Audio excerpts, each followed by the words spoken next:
You're listening to the Aviation Show, brought to you by Debella Training. For more information, contact us on www.debella.co.za now. And good afternoon. Welcome back to the Aviation Show, live from 27 Boxes in Melville. Almost a month that we've been gone. Welcome back, Belinda. Yes, it's wonderful to be back in an English-speaking country. Yeah, or I can English see you battling to speak English as well. English-understanding country. We were away so long that my office starts calling me the wrong name. They call me Raymond. Yeah. So, welcome to the show with Raymond and Belinda. Yes. So today we're going to be talking about aviation in Russia. Fascinating country. I would never ever have gone there. Would never in my wildest dreams have kind of booked to go to Russia. Who books to go to Russia? But it was quite like although I heard a lot of people that have visited Russia would like to go back. So we started, we're just going to talk about aviation industry we'll start in Dubai. And we hopped on to Emirates here with a couple of suitcases, which we will talk about. I'm getting the look now, so maybe not. A couple of suitcases, and we got onto Emirates. What did you think of Emirates? I thought it was fantastic. I thought they were really, really professional. All the cabin crew looks the same. It was really so professional. And when they board, they've got their little red, what do you call it? Hat on. Yeah. You're not very cultured. You should know these names. Yeah. But they look like really smart, really polished. And what was quite impressive is, depending on what flight you were on, there were between 11 and 13 different languages that they spoke on board. Mm. So, no matter what you spoke, you could call one of them and, oops. They will be able to sort you out, yes. Yeah. Now, I found it really nice airline, very friendly people. Mm. Modern, everything worked, the flying was good, very, very impressive. Very impressive. And by looking at their magazine and doing a little bit of research on them, the amount of destinations that they service is unbelievable. And what did you think of Dubai? Once we got to Dubai, what did you think of that? I enjoyed Dubai. I don't think I would like to live there, but I enjoyed the newness because, the city is only like 30 years old. Mm. And everything is new, everything is being built, everything is so new that they might even be moving the airport, or like making another airport. So that's quite interesting. Yeah. And it's already huge. It is massive. Those terminals, you just walk forever. Oh. When you see at Joburg International, they have those little men on the signs to say 5 minutes walk and 10 minutes walk, and that's about to the other side. They have like 45 minutes walk. I found Dubai, I definitely wouldn't live there. Definitely not a place where I'd like to live. But it was very interesting to see. The tallest building in the world was quite wow. You don't even feel like you're going up the lift. It's so really, fast. Really, really cool. Yeah, we timed it and it was like less than a second per floor. Yeah.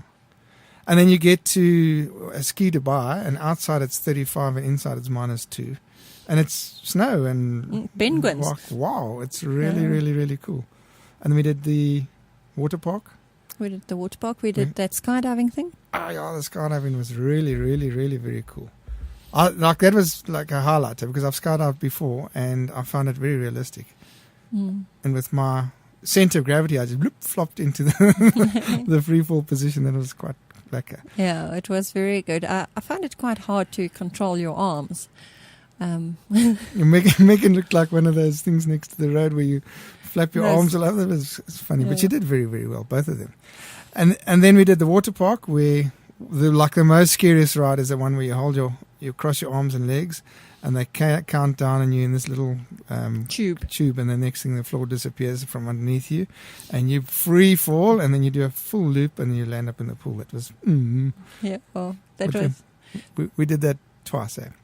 But getting right back to the aviation industry. So we ended up in Russia. We flew Johannesburg, Dubai, St. Petersburg. Yes. So what were your expectations? I think because I researched the temperatures and the average temperatures and stuff beforehand to pack as little as possible. Yeah, and you did a fantastic job. I did, hey? Just think if I didn't. So I researched the average temperatures for those months and stuff. And when we landed in St. Petersburg, they had unexpected weather. And you kept on telling me, it's going to be cold. I'm saying, no, man, it's not going to be too cold. Mm. And the last thing I was expecting when we landed in St. Petersburg was snow. How much was it, like -4 or something? Oh, Snowing. it was very cold. Snowing properly. Snowing properly. Yeah. I don't think I've seen a snowstorm like that ever. But what were you expecting before we got there? That's kind of what happened. What were you expecting about Russia and your expectations? I expected an old city with lots of culture and Russian ballet and opera and that type of stuff. And very strict, grumpy people. Yes. Okay. Yes, very strict. All dressed in fur. Yes. I had a picture of these guys with this furry hat on, definitely with a gun in the hand and not going to take black, any nonsense. long wool jacket. Yeah, and lots of snow. And Yeah. So now we get to St. Petersburg. It's snowing properly.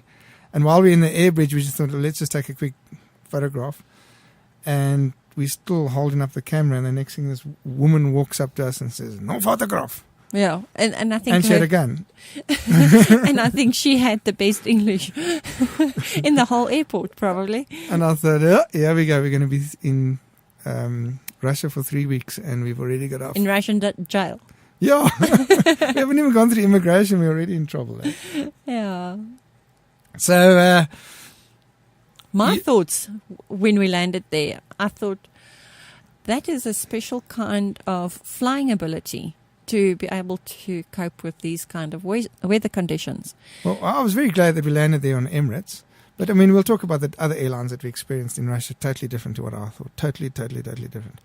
Now, I've been exposed to Russian kind of helicopters and Antonovs and things in Africa, and that's a little bit different to what we experienced in actual Russia itself. Yes.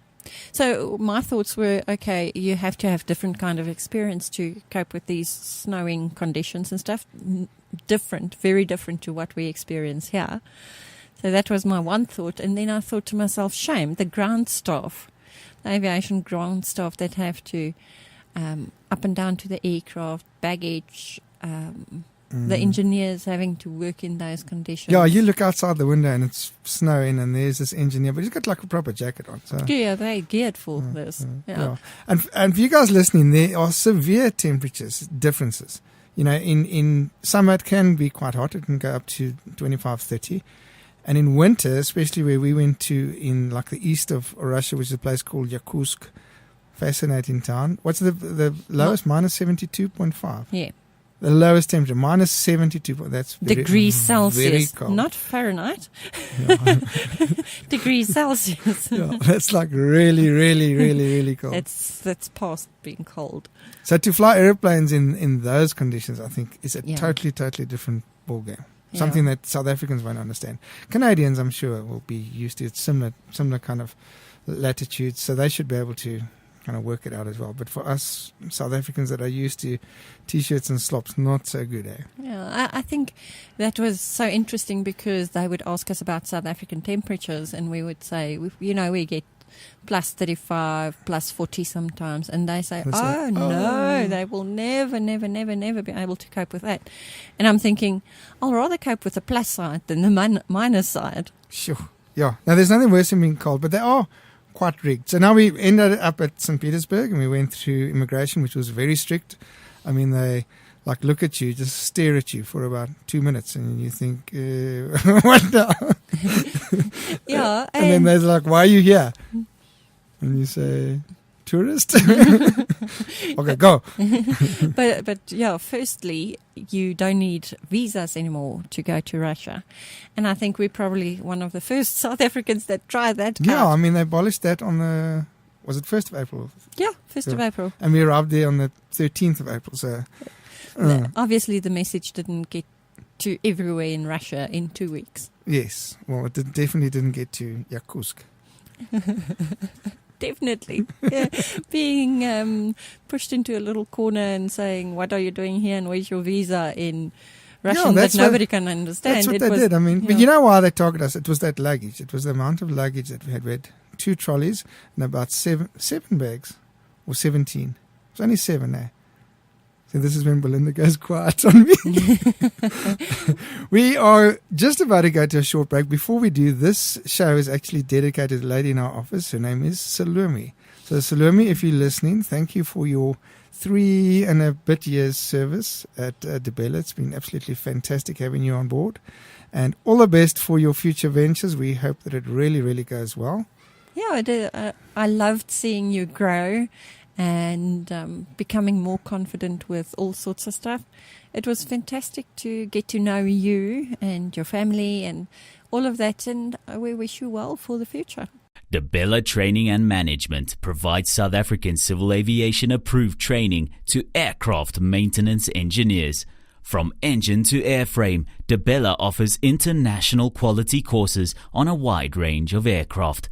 Many of our clients are from Africa and the Far East, enjoying DeBella's tranquil on-site accommodation minutes away from the airport, and also provide courses in your country depending on your training needs. DeBella's pioneering range of practical hands-on training videos augment the DeBella theoretical modules, modernizing the aviation training industry. Visit www.debella.co.za now. DeBella, you name it, we train it. Have you ever wanted to travel the world? Then maybe it's time to consider a career in aviation. At the Academy of Aviation, we specialize in cabin crew training. On completion of our SACAA accredited 7-week course, you will be fully qualified to take on an exciting career as a cabin crew member. Our training facility, based at Lanseria Airport, prides itself with the highest standard in the industry. At the Academy of Aviation, our motto is, we do not negotiate safety. Contact us today for a free quote or email us at +27 83 600 3102 or jenib@theacademyofaviation.co.za. And welcome back to the Aviation Show, live from 27 Boxes in Melville. It's Raymond and Belinda. Yes, Belinda's name stayed the same. I'm more Yeah, popular. you're lucky you didn't get a name change. I had to deal with Raymond. Yeah, I wasn't gone that long. Oh, well, that happens when you're gone for a month. But we were happy that everything went well at our office. It was all looked after us. So the aviation industry, let's just talk about that before we talk about the specific travels and that type of stuff. It employs 355,000 people. Russia itself is a huge, huge, huge country. It's 15 it's times massive. bigger than South Africa. 15 times. And almost twice as big as the US. Yeah. And it's got a population, well, it's not such a huge population, but a population of 150 million people.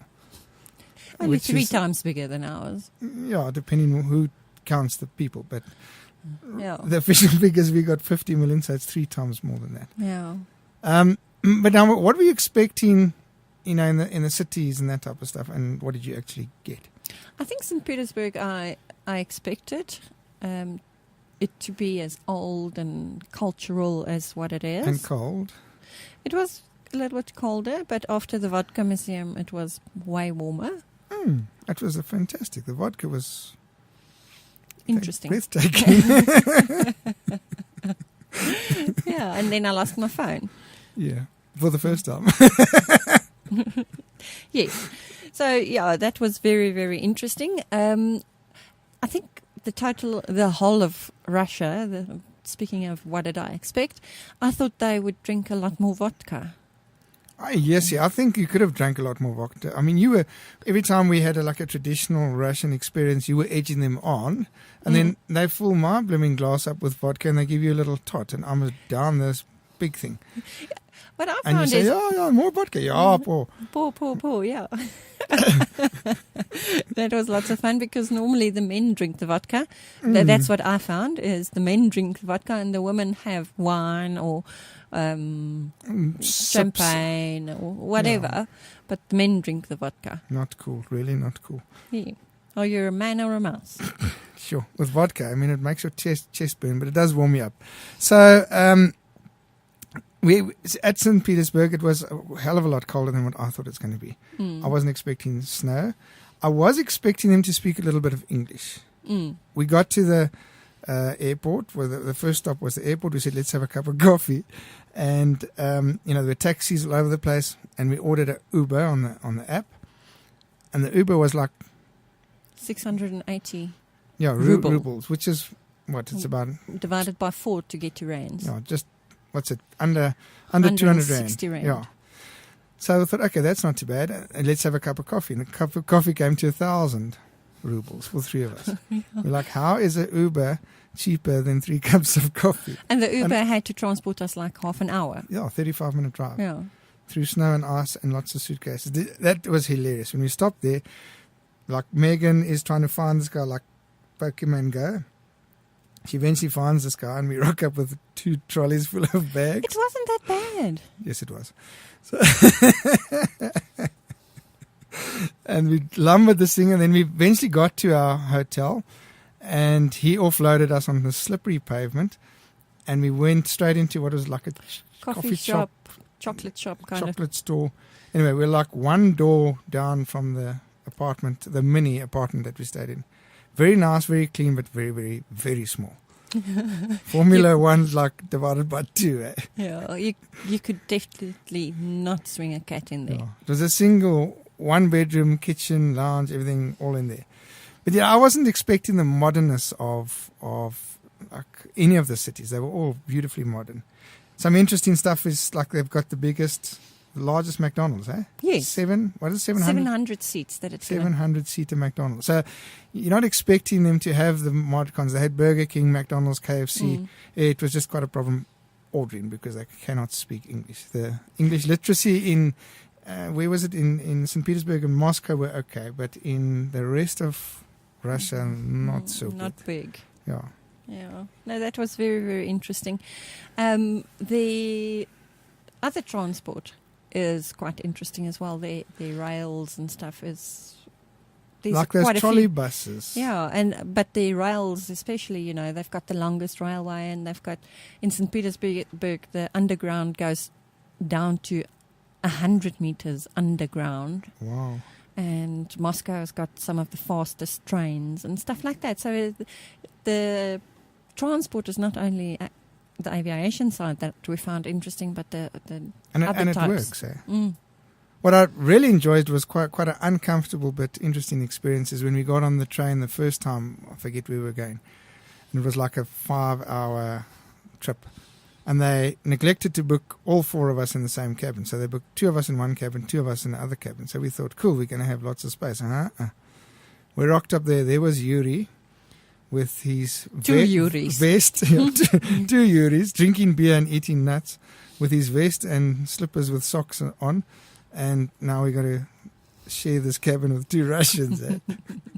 Yeah, that was very different. Yeah, but you weren't happy about that. But our last trip, we chose, instead of an aircraft, we chose to take the train from Moscow back to St. Petersburg. So we can sleep, yes. Also, we don't often have the chance in South Africa to go on trains. And it was dirt cheap. I mean, it was about the same price as flying, but flying wasn't very expensive. No, it wasn't. The low-cost airlines are like really affordable. Once you get there, it's okay. You can go from A to B. It's really not very expensive. Probably as cheap as what it is in South Africa, maybe a little bit cheaper. Maybe cheaper, yeah. I think a bit cheaper. I mean, I found the variety of airlines. There was S7, there was it that? Vim. Yeah. And then there was Red Wings. Red Wings, which is very, very interesting. They fly, what's that thing called? A TUI-204. Yeah, that was very, very interesting. Older aircraft similar to a 757. And it cost $35 million to produce. And they still produce them today. It's a Russian manufactured airplane. Yeah. And a 75, what does that cost? Anywhere between like 65 to 100 million. 100 million is for Donald. Donald Trump's 757 is 100 million, yes. Of course, gold-plated. Of course. Yeah.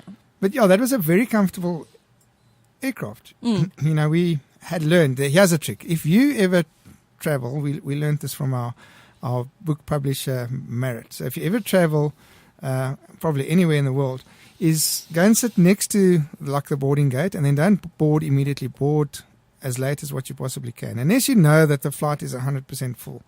So you go and wait for them to start boarding, and then you board as late as possible. Get on the aeroplane, And then you find the open seats and you go and sit there at the open seats. You just sit there at a row where open seats. And often, you know, like we were tired, sure. So often you get a row of 3 seats and then you can sprawl out and have a nice sleep, yeah. And if it doesn't work, then you've got to go kind of to your seat that you originally booked in. Yeah, but be at the boarding gate because, you know, you don't want to miss the flight. Which happens quite easily. Yeah. We have family experience with that. It's a family thing. I haven't missed one. I've Almost. loaded a couple of people. I haven't missed it. We forgot to mention the trolley buses. It's like a tram. It's got those electric things. Trolley buses, the longest trolley buses in the world. It goes over 100 kilometers. That one. That was in Simferopol. Yeah. To Which is Yalta. Crazy. I mean, it's like an open road and it's still connected to the overhead lines and off it goes. It was very impressive. So tell us quickly, there was an experience where a guy was smoking on board, electric cigarette. Yes. But luckily we were on the ground. Fortunately, because I think he would have had a lot more trouble if we were in the air.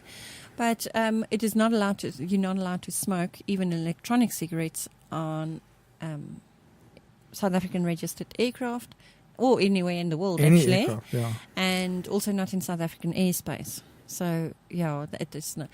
So we were still on the ground, and next thing, Des just stops speaking, and he says, "Why is the smoke alarm going off?" And I didn't even hear it. Yeah, but you get used to all these dings and dongs, and you don't pay much attention. But a smoke alarm, that's a high pitch, ding, ding, ding, ding, ding. I said, why is the smoke detector going off? Yeah, I didn't even notice. And next thing, the cabin crew opens the rear toilet door, and you just see smoke billowing out of there. Yeah, what's it? Vapor. It's not proper smoke. Yeah, but I mean, you can't tell from where we were sitting. Yeah, but how that smoke detector works, it's got 2 little mirrors, and if the 2 mirrors can't see each other because it's blocked by smoke, then it goes off. Yeah, so it doesn't matter if it is cigarette smoke or vape smoke. And it went off. And that crew wasn't impressed, eh? I found out later it's quite a hefty fine that you pay. And did they offload the guy? I can't remember. No, they took a lot of his stuff. They took all his stuff away. His cabin bag and everything was, I don't know why, taken away. And then after we left the aircraft on landing, he remained seated. So I don't know what happened to him after that. He'll probably get a fine, but he's damn lucky they didn't offload him, arrest him. Yeah, but I think it was finding his bag and all of that. Yeah. I don't think they worry too much if you're kind of smoking on board an aircraft. But if you were airborne, I think you would have had huge trouble. Cool. Are we going to go to a quick story? We'll be back. Get all of today's aviation news on one site. Visit pilotspost.com. Updated twice a week, Pilots Post is a convenient way for aviation professionals and enthusiasts to remain updated with the latest aviation technologies, products, events, and news. Aviation safety, technical information, events reports, aircraft reviews, and aviation personalities are some of our most popular articles. Now in its 5th year with more than 100,000 hits per month and almost 15,000 dedicated readers. Pilots Post is available free on the web. No registration is required. To read Pilots Post, simply go to www.pilotspost.com. Have you ever thought about the power of social media? Social media has the power to make your business grow. Yeah. Why don't you let us manage your social media? Because our business is to see your business grow.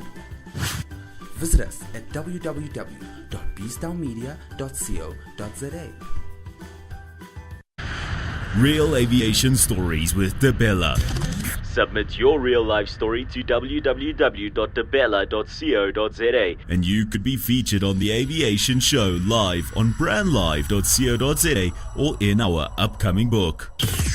Now, in one of our upcoming shows, we'll talk more about Russian aircraft and kind of our perception of them and a few things that you didn't know.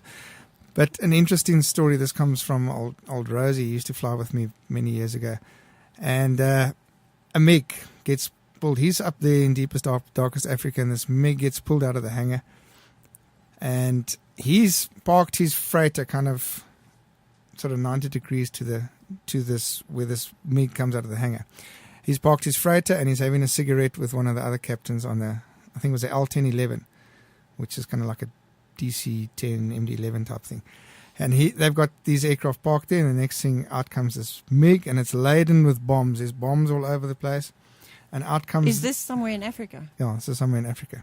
And out comes the pilot with the helmet under his arm. Fighter jacket. Ding, ding, ding, ding, yeah.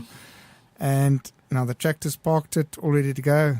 And he climbs up the little ladder, and he puts one foot in the cockpit, and the next thing, this bomb just drops off the wing. Bah! And like everyone looks, and then the next thing it starts up.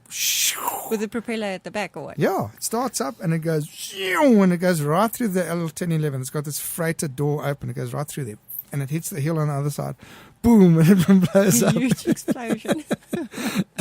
And with that, the MiG pilot says, he gets back out of the aeroplane, he takes his helmet, and he just disappears. Back into the hangar. And old Rosie's standing there. It didn't affect his airplane, but the guy next door's got a big fat hole in it.